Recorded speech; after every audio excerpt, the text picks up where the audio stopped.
Hello everyone, my name is Veronica. I'm currently pursuing my certificate in adult education. I'm currently not a teacher, but I used to be a graduate teaching assistant in the biology department. I taught genetics and microbiology for nursing and biology students.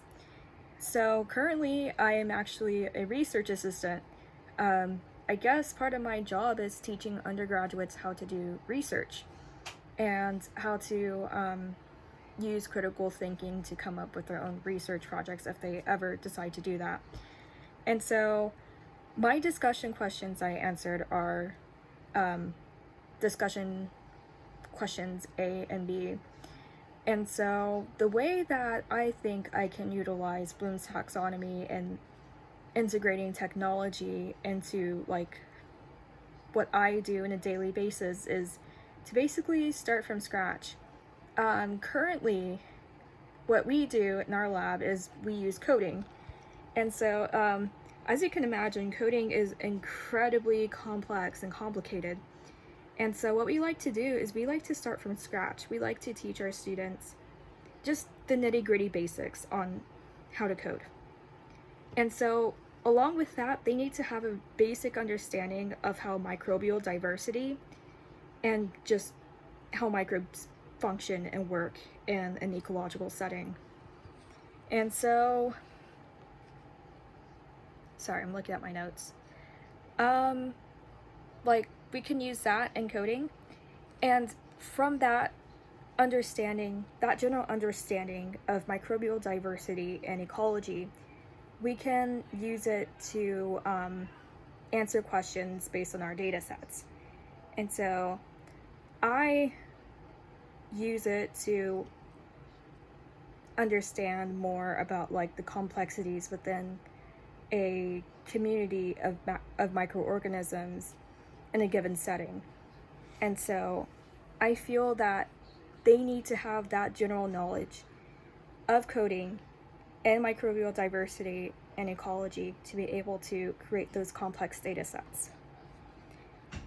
So for question B, where it asks what other ideas I find useful for teaching. So I was never really familiar with project-based learning. When I was a teacher, we did have students form teams, not like these complex groups. So I think that it's very interesting to do that. We actually had students like in our class play games like Micro Invaders. If you've never heard of that, you get to basically work in a hospital as a doctor. It's a computer simulation. And so the doctor is basically going around the hospital trying to figure out what microbes are causing for a certain illness.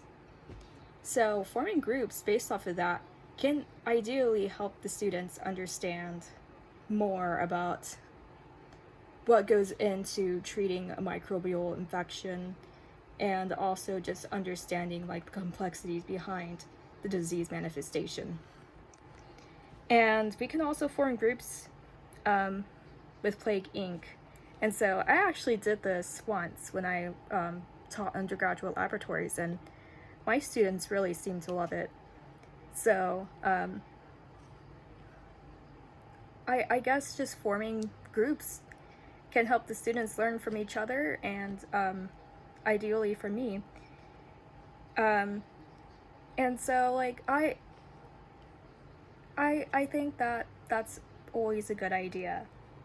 So yeah, that's it for me.